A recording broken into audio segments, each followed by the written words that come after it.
자, 오늘 본문은 예수님이 신문을 받으시는 장면, 겟세마네 동산에서 이제 붙잡히시고 대제사장 가야바의 그 집 안뜰 안까지 안내가 되고, 또 사내들인 공회에서 이제 재판을 받으시는 장면이 나오고 있습니다. 여기 대제사장과 서기관과 장로들 이렇게 나옵니다. 특별히 그 당시 가장 최고의 의결 기구는 산헤드린 공회입니다. 70인으로 구성되어 있고 의장과 포함하면 71인입니다. 예수님에 대한 이제 재판이 벌어지고 있는데, 사실은 지금은 밤중입니다. 그 당시 재판이 열려질 때 대체적으로 낮에만 재판을 하게 되고 밤에는 재판을 하지 않았습니다. 특별한 경우는 이제 하긴 하지만 밤에 사형 재판은 언도는 밤에 열린 재판으로서 열릴 수가 없었습니다. 그리고 이 월요일부터 목요일까지 공식적으로 재판이 이 사내들인 공회가 열리게 되고, 절기 안식일에는 또 열지 않았습니다. 그런데 지금 6월 절기인데 예수님을 밤에, 불법이라는 얘기입니다. 이 종교 재판이 불법적으로 치루어지고 있다는 것을 알려주고 있습니다. 이 모든 재판의 과정 속에서 대적자들은 이제 그야말로 성난 이렇게 사자처럼 달려들고 있고, 제자들은 이미 다 도망을 가버렸습니다. 유일하게 딱 한 명이 남았는데 베드로가 남아 있습니다. 자, 그가 어떻게 따르고 있는가를 54절에 마가가 이렇게 기록을 하고 있습니다. 베드로가 예수를 멀찍이 따라 대제사장의 집들 안까지 들어가서 아래 사람들과 함께 앉아 불을 쬐더라 그랬습니다. 다 도망갔는데 그래도 한 명 남았습니다. 그런데 그가 어디까지 따라갔죠? 대제사장의 집들 안까지 들어갔습니다. 이건 굉장히 위험한 일입니다. 왜냐하면 베드로의 얼굴이 이미 노출이 됐거든요. 예수님을 따라다니는 사람으로. 그리고 조금 전에, 얼마 전에 일어났던 겟세마네 동산에서의 사건에 이 베드로가 또 한 행동이 있잖아요. 칼을 들고 말고 대제사장의 종의 귀를 잘라버렸습니다. 그런 돌출된 행동을 했기 때문에 이미 베드로의 얼굴이 다 면이 알려져 있을 가능성이 높습니다. 그런데 대제사장의 뜰 안까지 들어왔으니까 상당히 용기 있는 행동입니다. 자, 그런데 오늘 마가의 기록은 뭘까요? 그가 예수를 멀찍이 따랐다는 겁니다. 이 멀찍이 따랐다, 이건 적절한 거리 유지입니다. 여차하면 토낀다, 이런 얘기죠.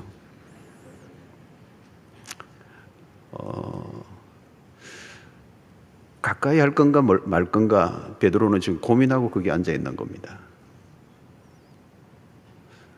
사실 이것은 우리가 일상에서 사회생활을 할 때 많이 경험하는 것입니다. 이 인간과 가까이 할 건가 말 건가. 손해가 되면 거리를 좀 두고, 나에게 불리하면 가까이 할 이유가 없어요. 유리하면 가까이 다가가고. 이 멀찍이 따른다는 이 베드로의 모습은 바로 그것입니다. 자, 여러분, 이 직장 생활에서도 마찬가지입니다. 이 멀찍이라는 이 표현, 직장 생활할 때도 신자라는 신분을 밝힐까 말까, 거래를 할 때 내 신분, 예수 믿는다는 걸 밝힐까 말까 고민이 될 때가 있습니다. 고민하는 이유가 뭘까요? 내가 예수 믿는다고 하면 이렇게 불리할까 유불리를 생각하기 때문에 계산을 하는 겁니다. 그 자신의 정체성을 밝히는 것을 계산하면서 밝힌다는 것. 우리가 예수 때문에 유익이 있고 복을 받는 건 it's okay. 그러나 손해를 본다, 더욱이 고난을 받는다, 이건 no. 지금 그 태도가 바로 멀찍이 따른다는 얘기입니다. 사실 여러분, 우리가 처음부터 딱 공포하고 나면 참 어려운데, 공포하지 않고 눈치껏 산다는 게 참 힘든 겁니다. 자, 멀찍이 따르는 이 삶은 사실은 하루아침에 일어나는 일은 아니에요. 조금씩 이렇게 되는 겁니다.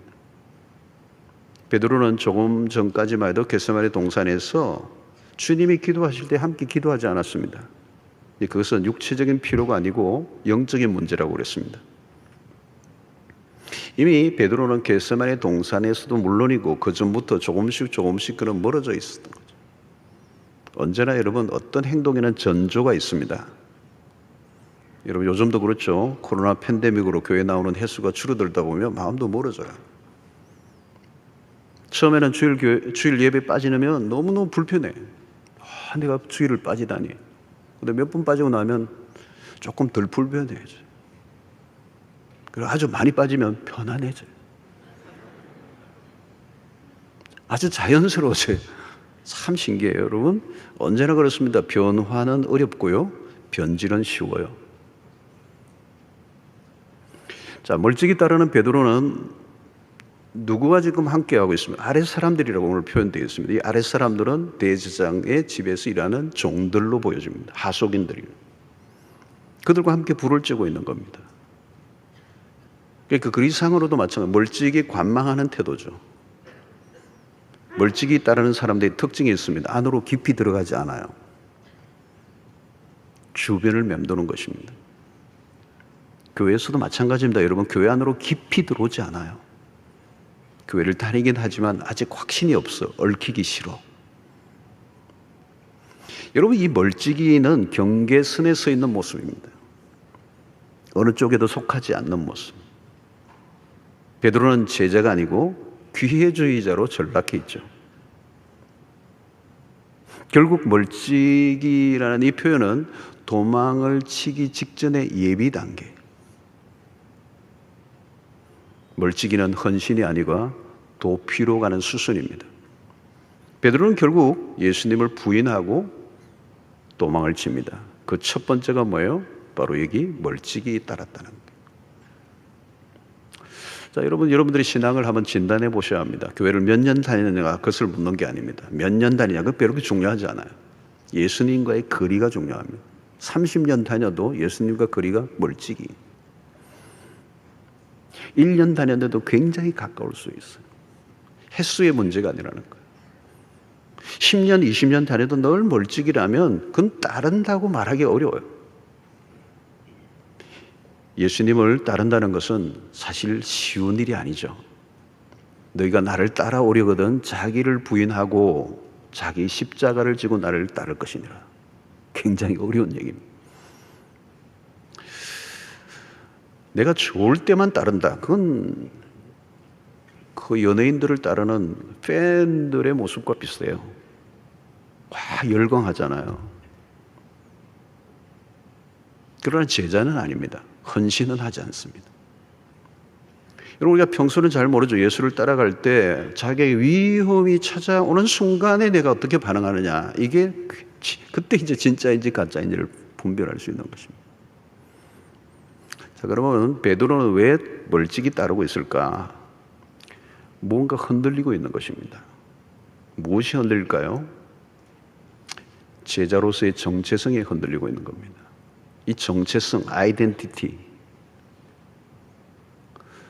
제자는 누구입니까? 예수를 따르는 사람입니다. 그러니까 따를 건가 말 건가 하고 있는 이 멀찍이의 태도는 제자의 모습은 아니에요. 그러니까 정체성이 흔들리고 있는 것입니다. 도망을 가려고 하니 찝찝해. 따라가자니 위험해. 그런 흔들리고 있는 것입니다. 자, 베드로라는 이름은 본래 예수님이 지어주신 이름입니다. 본래 이름은 시몬입니다. 베드로전서 마태복음 16장 18절에 보고 또 내가 네게 이르노니 너는 베드로라. 내가 이 반석 위에 내 교회를 세우리니 음부의 권세가 이기지 못하리라 그랬어요. 이 베드로의 이름의 뜻이 뭡니까? 반석입니다. 반석. 왜 이 이름을 지어주셨을까요? 이름은 정체성입니다. 새로운 삶을 살라는 의미에서 이름을 지어주는 거죠. 새로운 이름을 지어줬습니다. 그래서 이 반석이다. 베드로다. 페트로스. 반석. 왜 이름을 이렇게 주었을까요? 베드로의 인생은 시몬으로 살았을 때는 늘 흔들리는 것입니다. 영어로 치면 unstable, 늘 불안정한 삶을 살아요. 파도처럼 늘 요동치는. 사실 이 베드로는 굉장히 충동적인 사람이었고요. 늘 불안정한 사람이었어요. 안정감이 하나도 없어. 늘 춤추는 거예요. 환경에 따라 춤을 추는 사람. 너 이제 그만 그렇게 살아라. 환경에 따라, 시세에 따라, 트렌드에 따라, 분위기에 따라, 기분에 따라, 자기의 사람들의 얘기에 따라, 여론에 따라 그렇게 요동치고 춤추는 인생 살지 말고 좀 스테이블하게 반석처럼 좀 살아라. 반석처럼 흔들림이 없이 좀 살아라. 그런 거죠, 여러분. 자, 근데 여러분 이렇게 좋은 이름을 지어주셨는데 지금 뭐예요, 여러분? 이 베드로는 여전히 지금 반석이 아니고 깨어지는 반석이에요. 크리스탈처럼 깨어지고 있어요. 막 부서지고 있는 겁니다, 지금. 무엇이 문제일까요, 여러분? 믿음의 문제예요. 그는 아직 그리스도가 누구인지를 모르고 있는 것입니다. 흔들리는 이유는 그리스도에 대한 무지예요. 내가 믿는, 내가 따르고자 했던 그 예수가 누구인지 모르니까 그 예수에 대한 믿음이 안 가는 거예요. 그래서 못 따르겠다는 거예요. 여러분, 세상에 살면서 언제 힘듭니까? 인생이 흔들릴 때입니다. 왜 흔들리죠? 내가 원하는 상황대로 돌아가지 않을 때. 나는 이렇게 기대했는데 이 기대만큼 돌아가지 않을 때. 이 사업을 시작할 때 이 정도의 결과가 나올 줄로 생각했는데 그 결과가 훨씬 못 미치게 될 때 나는 내 삶이 흔들리는 거예요. 내 미래도 불안정해져요. 그래서 이 사업을 해야 되나 말아야 되나, 이 직장을 다녀야 되나 말아야 되나. 자, 그럴 때 여러분, 우리는 그 어려운 문제가 닥쳤기 때문에 내 인생이 흔들린다고 생각해요. 그러나 그게 아니에요, 여러분. 상황은 언제나 흔들리는 겁니다.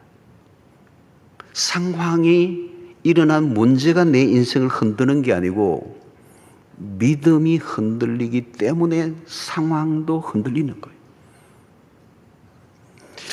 여러분, 베드로는 지금 예수님에 대한 믿음이 흔들리고 있습니다. 한 번은 그런 사건이 일어났죠. 한밤중에 제자들이 바다 위를 건너고 있을 때 풍랑이 일어나 배가 좌초의 위기에 있어요. 공경에 처해 있을 때 그 밤중에 예수님 바다 위로 물 위로 걸어오셨습니다. 물 위로 걸어오는 예수를 보고 이 베드로 깜짝 놀라서 나로 걸어오라 하소서. 예수님이 걸어오라 그러니까 베드로가 그 배에서 뛰어내려서 풍랑이는 바다 위로 발을 내딛습니다. 그리고 걷습니다. 놀라운 일이 일어났죠. 그러나 곧 즉시 파도를 보고 바람을 무서워해서 예수님을 바라보던 그 시선을 파도를 보기 시작할 때 그는 바다에 빠져버리고 말았습니다. 예수에게 눈을 떼자 모든 게 흔들렸어요. 그러니까 예수 그리스도만 바라볼 때는 상황은 똑같아요. 그런데 예수 그리스도에게서 시선을 떼자 그는 풍랑에 바다에 빠져버리고 말았어요. 풍랑은 늘 바다는 풍랑에 있는 겁니다.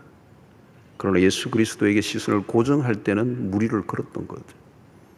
상황이 아니라 그리스도에게 모든 게 달려 있다는 사실을 알려줘.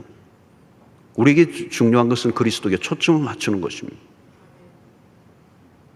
오늘 우리의 삶 속에 그리스도에게서 초점을 놓쳐버리면, 그리스도에게서 시선을 떼기 시작하면 모든 세상의 상황이 파도처럼 나를 덮쳐서 내 삶은 흔들리기 시작하게 되는 것입니다. 자, 오늘 이 베드로의 모습과 대조를 이루는 예수님의 모습을 우리는 그 다음부터 볼 수가 있습니다. 예수님은 혹독한 신문을 받고 계세요.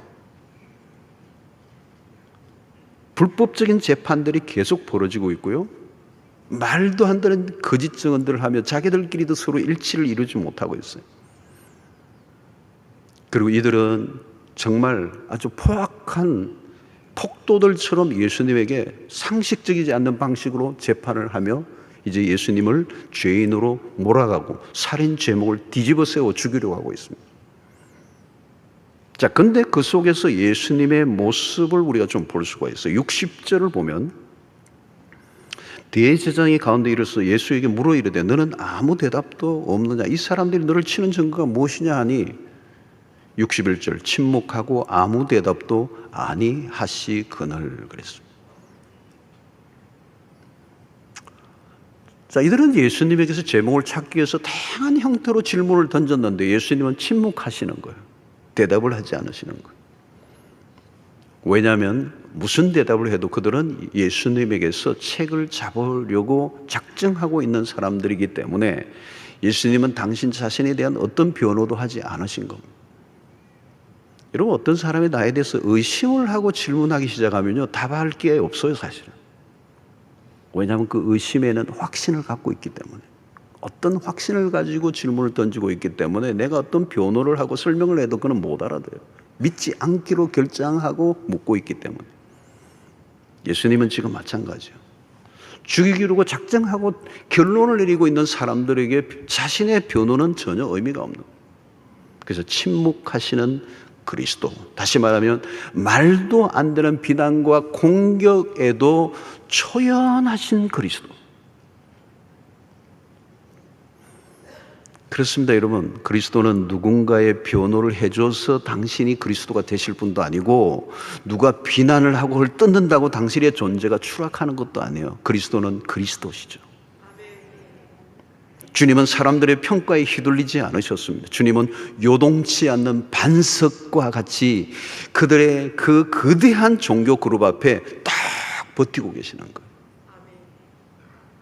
이사야 53장 7절을 보면 그가 곤욕을 당하여 괴로울 때에도 그의 입을 열지 아니하였으며, 마치 도수장으로 끌려가는 어린 양과 틀 깎는 자 앞에서 잠잠한 양같이 그의 입을 열지 아니하였도다 그랬어요.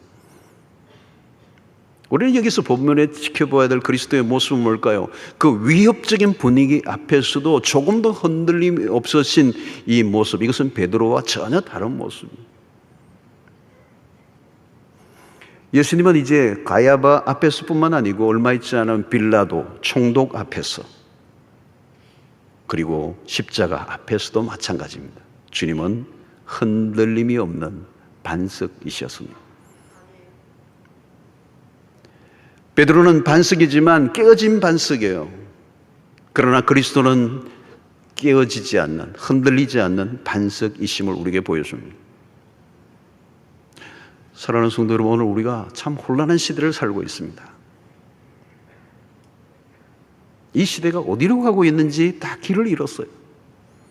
어느 때보다 미래가 불통합니다. 어떻게 보면 전쟁터 같은 세상을 우리가 살고 있습니다. 특별히 기독교에 대한 적대적 분위기가 갈수록 더 세지고 있습니다. 우리의 신앙을 흔들어대는 문화들이 얼마나 강력하게 일어나고 있습니까? 지금이야말로 신자의 정체성을 분명하게 드러내야 할 때입니다. 멀찍이는 존재할 수 없다는 것. 여러분, 기독교 역사를 보면 언제나 그렇습니다. 호의적인 때가 그렇게 많지 않았습니다. 복음이 들어가는 데는 거기는 뭔가 거대한 적대의 환경이 만들어졌어요. 특이한 것은 어려움이 오면 신앙은 두 갈래로 나누어집니다. 핍박이 올수록 신앙이 더 깊어지는 사람이 있는가 하면 더 멀어져가는 사람들이 있습니다. 코로나 팬데믹 상황에서도 마찬가지입니다. 코로나 이전보다 여러 가지 면에서 신앙생활에 어려움이 온 것이 사실입니다.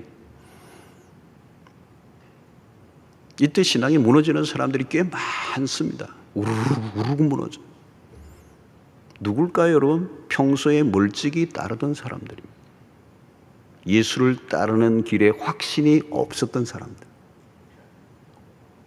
어려움이 올 때에 신앙은 검증이 됩니다.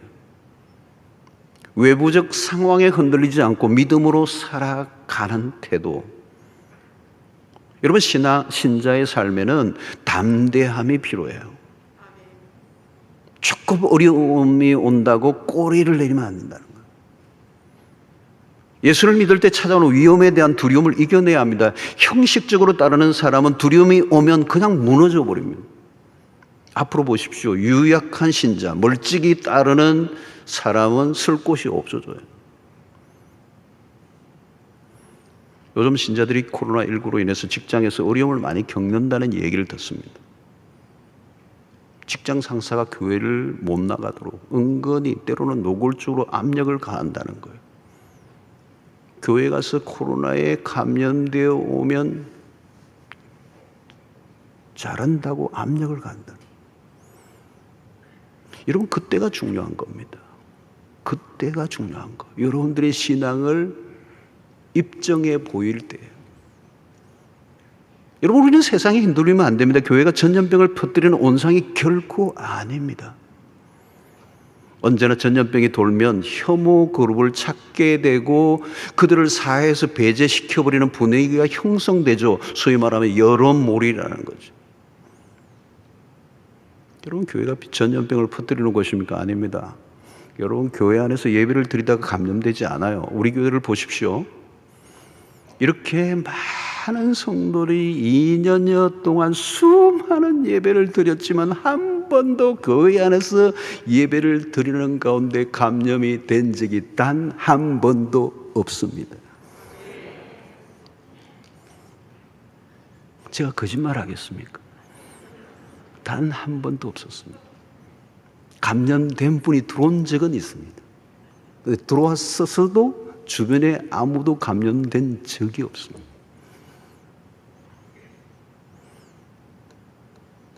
이건 입증이 된 거예요, 여러분. 우리 교회 같은 교회에서 얼마나 많이 모입니까? 입증이 됐어요, 입증이. 시비를 걸 이유가 없어요. 코로나 초기 사이비 집단이나 또 몇몇 교회에서 일어난 일들을 확대 해석하려고 하는 거죠. 그때는 마스크도 쓰지 않았을 때잖아요. 여러분, 그런데도 불구하고 이런 교회에서 전염을 하는 것처럼 호도하며 잘못된 그런 팩트를 가지고 압력을 가하는데 내가 예배를 가는 것을 주저하는 거예요. 여러분, 우리 교회는 방역 기준을 얼마나 철저히 지키는지 모릅니다. 최근에도 우리 교육자들은 최근에는요, 오미크론 이후에는 주일날도 혼자 다 혼밥을 해요. 같이 밥을 못 먹게 돼 있어요. 왜 이렇게 까다롭게 하는 것입니까? 교회 안에서 전염이 되는 일이 일어난다면 그것은 세상을 불안하게 만드는 일이기 때문에 막아야 되죠. 우리는 누구보다도 방역 기준을 철저히 지키고 왔습니다. 그것은 우리의 건강을 지키는 일이고 이웃을 사랑하는 방식이기 때문에 언젠가 방역을 점검하기 위한 공무원이 주일날 교육관 우리 교회로 들어오다가 KF94를 안 쓰고 돌아가지고 제지됐어요. No. 우리는 딱 KF94를 써야 합니다. 방역 기준을 철저히 따르다 보니 교인들로서도 우리도 불편한 일들을 많이 겪어요. 그럼에도 우리가 이런 불편을 감수하는 이유는 세상에 대해서도 우리가 떳떳하게 말할 수 있어야 하기 때문에 우리가 할 일을 다 하고 세상에 대해서도 당당해야 한다는 거예요. 적대적인 환경에 눌릴 이유가 없다는 거예요. 만약 코로나 바이러스의 전염 문제로 주일날 교회에 가는 것에 대해 누가 시비를 건다면 밀리지 말라는 거예요. 적어도 우리 교회는 그런 일이 never, ever 일어난 적이 없다.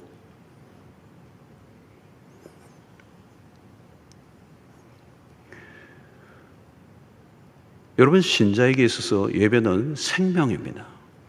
생명입니다. 생명. 예배가 얼마나 중요한지 모릅니다. 여러분, 상상을 해보십시오. 우리가 예배가 없다면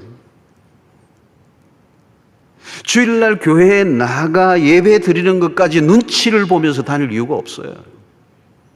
당당해야 된다는 거예요.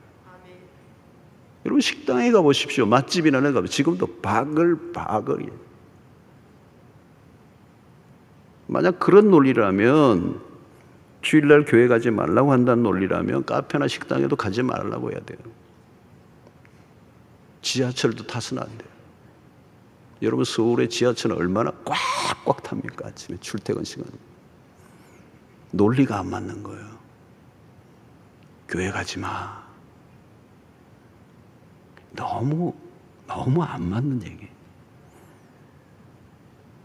물론 이런 세상 사람들이 이상한 표현들을 쓰면 안 돼요. 여러분, 하나님이 우리 예배를 드리는 동안 바이러스가 침투가 안 된다, 예수 믿으면 안 걸린다, 성령 충만하면 바이러스가 도망간다, 이상한 소리 하면 안 돼요. 그건 다 헛소리 하지 말고 괜히 시비거리를 제공하고 상식적이지 않는 행동을 하는 것은 안 되는 거예요. 전염병은 팩트의 문제라. 여러분, 우리가 세상 속에서 그리스도인에서 예의를 갖춰야 하고 상식을 지키며 살아가야 합니다. 신자라고 해서 막무가내처럼 보이서는 안 되죠. 중요한 것은 뭡니까? 이런 시기에 이런 어려움이 주는 이 적대적인 환경 속에서 그리스도인들이 무엇을 증명해 보여야 하느냐는 거예요. 여러분, 앞으로도 코로나 바이러스는 안 없어집니다. 여러분, 뭐 전문가들이 얘기하잖아요. 바이러스는 없어지지 않아요. 코로나가 끝나면 뭐 어떻게 할 거라 그렇게 기대해서 함께 살아야 되는 거예요. 이런 어려운 상황에 우리가 집중해야 되는 것은 이런 상황 속에서 우리의 신앙을 어떻게 버텨내고 어떻게 지켜내야 하느냐의 문제입니다. 세상이 흔들린다고 우리의 신앙도 같이 흔들려서는 안 된다. 자세히 보십시오. 우리가 흔들리고 있는 것은 상황이 아닙니다. 여러분들의 신앙이 흔들리고 있기 때문에. 상황은 본래 그런 겁니다. 바이러스 아니라 또 바이러스가 오는 겁니다. 변이의 변이가 끊임없이 일어나고 수 없는 일들이, 상황은 늘 이런 겁니다. 상황은 원래 변하게 돼 있어요. 그런데 그 상황 속에서 내 신앙이 정말 상황에 휘둘리지 않을 만한 그런 신앙을 가지고 있느냐는 거예요. 그걸 점검하라는 거죠. 사랑하는 성도, 우리의 인생은 내가 흔들리고 싶지 않아도 흔들리게 되어 있습니다. 지금 코로나 팬데믹 상황이 그런 거 아닙니까? 온 세상을 흔들어 놓고 있습니다. 어떻게 보면 하나님이 흔들고 계시는지도 몰라요, 세상을. 역사를 보면 하나님은 나라도 흔드시기도 하고요. 한 공동체를 흔들어 버리시기도 하시고요. 왕을 흔들어 버리기도 하시고요. 개인의 삶도 흔들어 버리시고. 하나님의 전공이 흔드시는 거예요. 왜 흔드실까요, 여러분? 우리가 붙들고 있는 것이 무엇인가를 확인하게 하시는 겁니다. 너가 붙들고 있는 게 과연 붙들 만한 거냐 묻는 것이죠. 오늘 여러분, 이 코로나 팬데믹 상황이 그렇잖아요. 우리가 붙들고 있는 것을 우리가 붙들 수 없다는 걸 확인하고 있는 거죠. 흔들어 버리시니까 우리는 아무것도 못하는 거예요.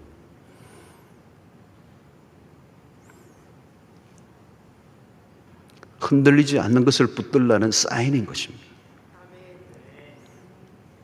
우리는 평소에 그런 생각을 하고 있지 않고 살아요. 열심히만 살면 되는 줄 알고 내가 꽉 붙잡으면 그게 영원할 것처럼, 요동하지 않을 것처럼 살아가지만 하나님이 훅 불기만 해도 날아가요. 한 방의 훅이에요. 한 방의 훅. 여러분, 세상에 흔들리지 않는 것이 어디 있습니까? 우리가 붙들고 있는 것이 뭐가 견고한 것이 있습니까? 흔들리지 않는 그것은 세상에 존재하지 않아요. 오직 흔들리지 않는 것은 예수 그리스도, 그분의 하신 말씀만 영원하신 것이고 흔들리지 않는 것이죠. 그러므로 우리가 삶이 흔들릴 때마다 내가 진리 안에 있는 것을 확인해야 합니다. 누가 무슨 말을 하느냐가 아니라 무슨 상황이 닥쳤느냐의 문제가 아니라 핵심은 내가 진리를 붙들고 있는가의 싸움이라는 거죠. 진리 안에 있으면 흔들리지 않습니다. 요한복음 8장 32절, 너무너무 기가 막힌 말씀이죠. 진리를 알지니 진리가 너희를 자유롭게 하리라는 거예요. 자유롭게.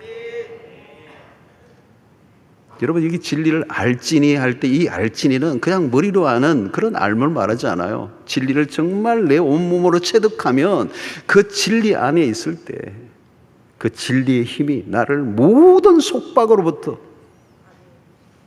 눈치 볼 이유가 없어요. 머뭇거릴 이유가 없어요. 당당하게 살게 한다는 겁니다.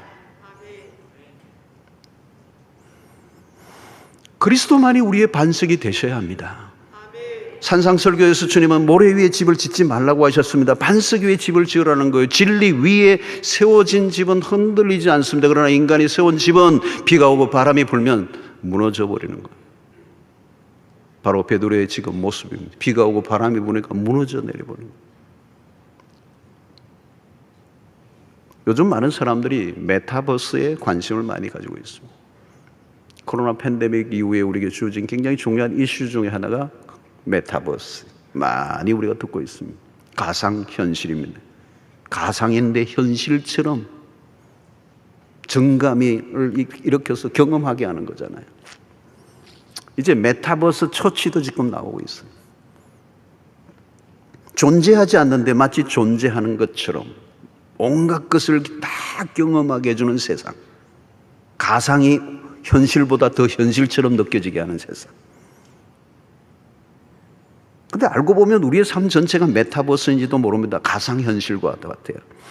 믿음으로만 보이는 세계가 있습니다. 바로 우리의 눈에 보이는 것은 보이는 것이 아니고 보이지 않는 것이 보이는 것이다. 무엇이 가상이고 무엇이 현실인가를 분별하기 어렵다는 얘기입니다. 믿음의 눈이 없으면 가상이 현실이 되는 거. 우리의 눈에 보이는 지금 경험하고 있는 게 과연 현실일까? C.S. 루이스의 표현으로 얘기한다면 오늘 우리는 이 세상에 사는 삶이 그림자예요. 실체는 천국에 있는 거예요. 우리의 눈에 보이는 것은 잠시뿐이고 그냥 지나가 버리는 거예요. 인생은 모래 위에 지은 집과 같습니다. 한때는 대단했지만 언젠가는 사라져 버려요. 여러분, 요즘처럼 변화가 많은 세상에서는 더욱더 그렇습니다. 세상이 흔들리고 우리의 삶이 요동을 치고 있습니다. 교회도 마찬가지. 코로나 팬데믹으로 교회도 수많은 변화를 요구받고 있습니다. 어제의 방식으로 안 된다는 거예요. 새로운 것을 추구하라고 합니다. 다양한 방법론을 제시하기도 합니다. 이것은 모든 영역에서 일어나고 있는 일입니다. 이래야 된다, 저래야 된다. 그래서 사람들은 더 흔들리고 있습니다. 코로나 팬데믹 이후의 변화가 많은 사람들의 전망이죠. 수많은 직업들이 다 사라지고 AI 혁명이 더 빠르게 가속화되고 예상하지 않았던 전혀 새로운 직업들이 수없이 일어나는 이 변화의 속도는 가히 광속이라고 말할 수 있죠. 이런 시대 속에 우리는 이 환경과 상황을 따라간다면 우리는 길을 잃어버리게 되는 것입니다. 사랑하는 성도 여러분, 여러분들은 어떻습니까? 지금 신앙과 삶이 흔들리고 있지는 않습니까? 왜 흔들릴까요? 무엇을 붙들고 있습니까? 주님은 베드로를 반석이라 불러주셨지만 그는 지금 바람에 흔들리는 갈대와 같습니다. 모래 위에 지은 집과 같아요. 급격한 몰락을 하고 있습니다. 다시 우리는 이 본문 속에서 베드로가 대제사장의 뜰에서 불을 쬐고 있는 모습으로 잠시 돌아갈 필요가 있습니다. 그가 쬐고 있는 불빛이 그의 얼굴을 앞을 어른거리고 있습니다. 그 불빛에 어른거리고 있는 불빛에 비춰져 있는 베드로의 얼굴은 매우 불안한 얼굴이에요. 멀찍이 쫓는 자의 모습은 불안한 얼굴, 두려움으로 가득 차 있어. 용기는 사라져 버렸어. 그가 바라보는 이 불빛은 곧 소멸될 것입니다. 마치 베드로의 인생과도 같아요. 소멸되는 불을 쫓으면 안 되죠. 붙들어야 할 것은 소멸되지 않는 불, 그것은 진리, 오직 예수 그리스도라는 거예요. 요즘 주식시장에 많은 분들이 관심을 가져요. 자, 이것은 이 주식의 문제는 이제 20대의 청년들은 10명에 9명 정도는 이 주식에 실제적으로 참여하고 있다고 보면 이 주식의 문제는 우리의 신학적 검토가 필요할 정도로 우리의 사회의 새로운 문화로 접어들고 있어요. 그 옳고 그름에 대한 평가는 뒤에 한다 할지라도 한 가지 분명한 것은 얼마나 요동을 치는 것입니까? 얼마나 변화무쌍합니까? 변화무쌍한 매일 매 순간 끊임없이 변덕을 부리는 이 세상을 쫓는다면 그 삶이 어떠한가를 우리는 짐작할 수가 있습니다. 여러분, 지금 코로나로 힘들은 분들이 많아요. 그러나 코로나가 아니라도 우리 인생을 흔드는 것은 너무 많습니다. 코로나19가 시작된 지 3년째를 맞았습니다. 변이가 일어나 혼란은 그치지 않고 있습니다. 세상은 늘 이렇게 혼란스러운 것입니다.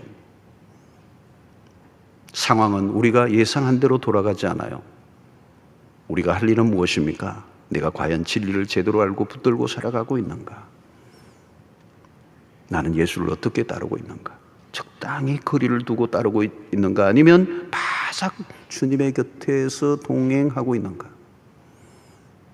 사랑하는 성도 여러분, 사람들 눈치 보지 마시고요. 좋은 조건과 기회를 찾지 마시고 좋은 조건과 상황이 아니라 예수를 따르기로 결단하고 힘들 때도 손해를 볼 때도 있고 고난이 올 수도 있지만 그 길만이 생명의 길이요, 구원의 길이요, 사는 길인 줄로 믿습니다.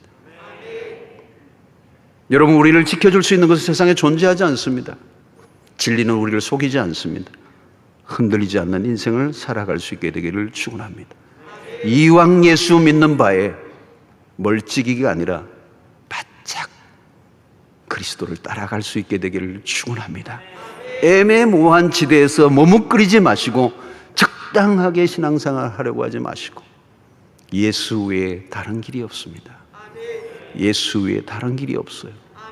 반석 되시는 요동치 않는 그리스도 위에 우리의 삶이 올려져 있게 되기를 축원합니다. 주님만을 적극적으로 따라가시길 바랍니다. 죽어도 예수, 살아도 예수, 망해도 예수, 예수만이 답인 줄로 믿습니다.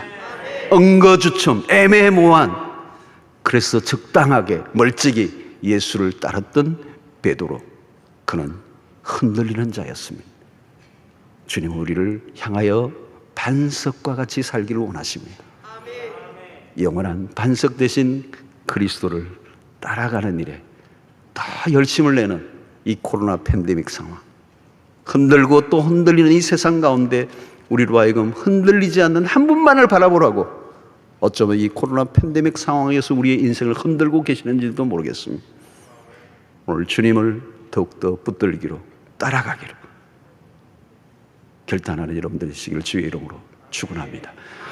하나님 아버지, 오늘 또 우리에게 주신 말씀을 통하여 다시 한번 우리의 신앙의 결단을 하는 시간 되게 하여 주시옵소서.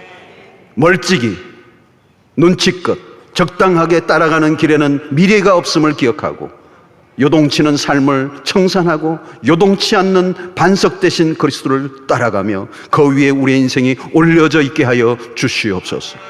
예수님의 이름으로 기도하옵나이다. 아멘.